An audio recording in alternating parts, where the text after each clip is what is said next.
Get ready, because today we're going deep on something that really blew my mind. It's this idea of healing as unlearning. Yeah. It all started with this Reddit post that, well, it's been making the rounds online. And it got me thinking, what if, like, a lot of the things we're trying to fix about ourselves aren't actually broken? You know what's really interesting about that idea? What? It suggests that a lot of our struggles, like anxiety or, perfectionism, people-pleasing, they might actually be like outdated survival mechanisms that we learned when we were kids. It's like we're approaching the whole problem from a different angle. Yeah. Instead of like, oh, there's something wrong with me, I need to fix it. Right. It's like, no, this was actually really smart back then. It's just not serving me anymore. Exactly. The post argues that, these behaviors were actually brilliant adaptations that helped us navigate, like, tricky situations when we were younger. Yeah. But it might not be so helpful now. Absolutely. Like, imagine a child growing up in an environment, it's chaotic, right? Yeah. And they're constantly having to adapt to adults who are unpredictable. They might develop this, like, hyper-awareness of little cues, Oh, yeah. And it's a survival skill then. Yeah. But then later in life, it can be a source of, a lot of anxiety. So it's not that there's something wrong with them. Right. It's that they're still operating on that old program. Exactly. It's like Still running that software. Yeah. Like carrying around all this heavy armor Yeah. even though the battle's over. That's such a great analogy. Yeah. I mean, we get so used to these defenses that we don't even realize how much they're, weighing us down. The post, it talks about this in terms of like wearing armor in peacetime. Yeah. It's exhausting. Right. And it really prevents us from fully experiencing the world, Yeah, and ourselves. And ourselves, yeah. Okay, so let's say we do recognize some of these patterns in ourselves. Okay. The post kind of suggests that healing, it's not about fixing them. It's about recognizing them, Right. For what they are, this outdated armor. Right. And then unlearning them. Okay. But how do we even begin to unlearn something that's so ingrained, so deep? That's where things get really, really fascinating, I think. Okay. It requires a shift in perspective, right? Okay. So instead of seeing these behaviors as flaws, we can start to understand them as these like adaptations that served a purpose, Right. And then we can ask ourselves, is this still serving me now? Because we're not trying to erase who we are. Right. We're just trying to, like, understand the roots of these behaviors and choose whether they're helpful in the present. Exactly. Like, is this something I want to keep, or is this something I want to, like, reevaluate? Yeah, it's much more Empowering. It is. It's empowering. Than just trying to mix ourselves, right? Totally. Because it, like, acknowledges the strength and resilience we had as children.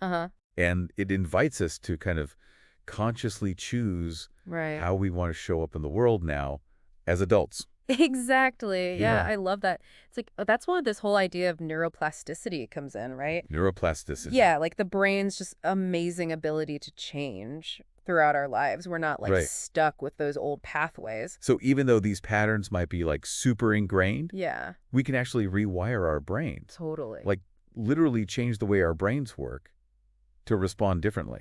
Absolutely. Yeah. And it's kind of like if you think about like creating a new trail in the forest, right? Oh. At first, it takes work. You got to be really intentional about it. You Yeah. got to put in the effort to forge that path.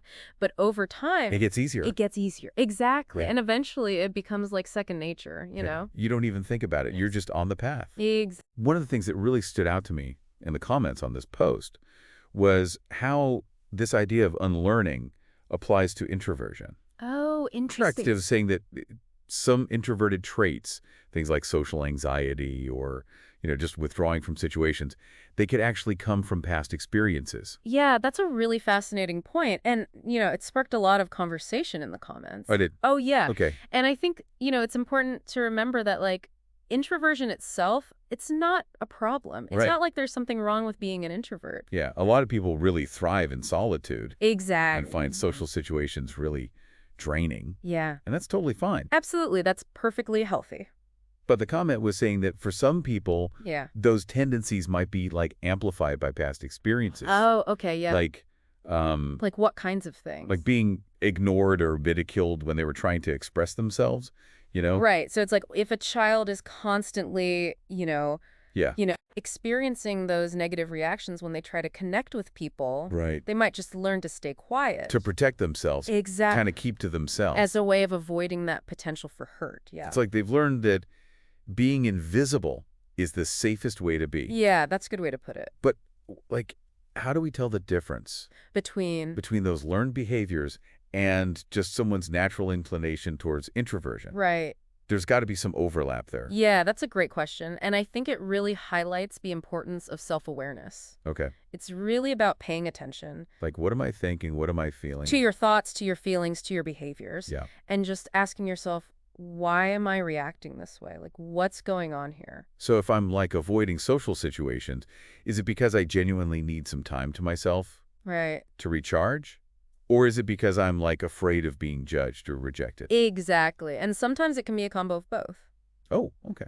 Right. We might have that natural preference for solitude, but, maybe certain experiences have kind of intensified those tendencies. Right, and made us even more withdrawn than we might have been otherwise. Exactly, yeah. The post talked about, like, finding that middle ground, that healthy balance. Okay. It's not about forcing ourselves to be extroverts. Right. But it's about recognizing which parts of our introversion are maybe holding us back. Yeah. And then exploring if we actually want to shift those. I love that. It's about taking back our power Right. to choose how we engage with the world, Rather than just feeling controlled by those old programs. Yeah, exactly. Like, I don't have to do that anymore. Yeah. This is really resonating with me. Good. But I imagine it's probably not a simple process, right? It's a journey. Like, what are some practical steps that people can take to start unlearning these patterns that are so deep? So it sounds like unlearning, like all this stuff. Yeah. It's a journey, not like a quick fix, right? Yeah. It's a process. It Okay. unfolds over time. Where do we even begin?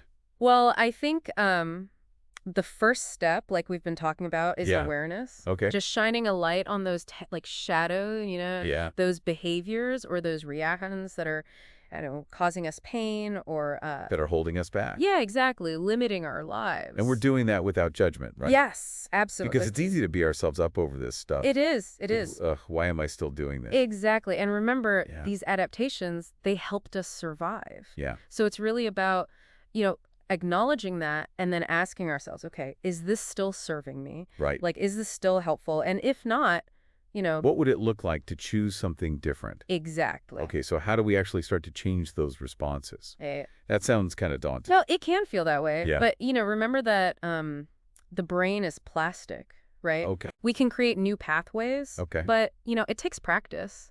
Think of it like learning a new instrument Oh. or learning a new language. Yeah, right. It requires that conscious effort. It requires repetition. Are there, like, specific tools or techniques that can help with that? Oh, absolutely. I mean, therapy can be incredibly valuable Okay. for exploring these patterns Mm-hmm. and really developing new coping mechanisms. Okay. Mindfulness practices can be really helpful for becoming more aware of our thoughts and our feelings. Yeah, like in the moment. In the present moment, yeah. We can choose something different. Exactly. It gives us that space Yeah, that space to choose. to choose, yeah.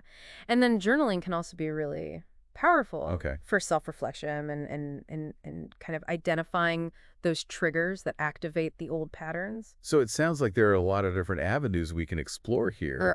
Yeah. Is there, like, one that works best or... There's no one-size-fits-all solution. Okay. I think it's really about finding what works for you Yeah. and your unique needs, Right. The key is just to approach it with curiosity, I think, and compassion. And patience, I imagine. And patience, yeah, for sure. Because we're talking about maybe years or even decades of, like, Yeah. ingrained patterns. Deeply ingrained They're patterns. trying to change them. Patience is essential, yeah. Yeah. It's not about expecting those, like, overnight transformations, Right. but it's about celebrating the small victories Okay. along the way. Yeah. Like, each time we choose a new response, Mm-hmm. each time we step outside of our comfort zone, we're reinforcing those new pathways. So we're, like, slowly, It's like we're slowly shedding that old armor. piece by piece. Piece by piece, exactly. And with each piece, it's like we're creating space Yes. for, like, our true selves to kind of emerge. Exactly. To rediscover who we were before we needed all that armor. That's such a beautiful way to put it. I love that. Yeah, I love that too. This whole idea of healing as unlearning, Yeah. it's not about, like, becoming a better person. It's Yeah. about becoming more fully ourselves. I love that. And to our listeners, we'll leave you with this final thought to ponder. If you could shed one piece of your armor today, what would it be? And what would that freedom look like for you? Thank you for joining us on this deep dive. It's been awesome exploring all of this with you. If you enjoyed this deep dive into the human experience, be sure to subscribe to Voices of the Soul so you don't miss an episode. And for more great content like this, check out the Shauna Polage YouTube channel. Until next time, keep exploring, keep growing, and keep shedding that armor.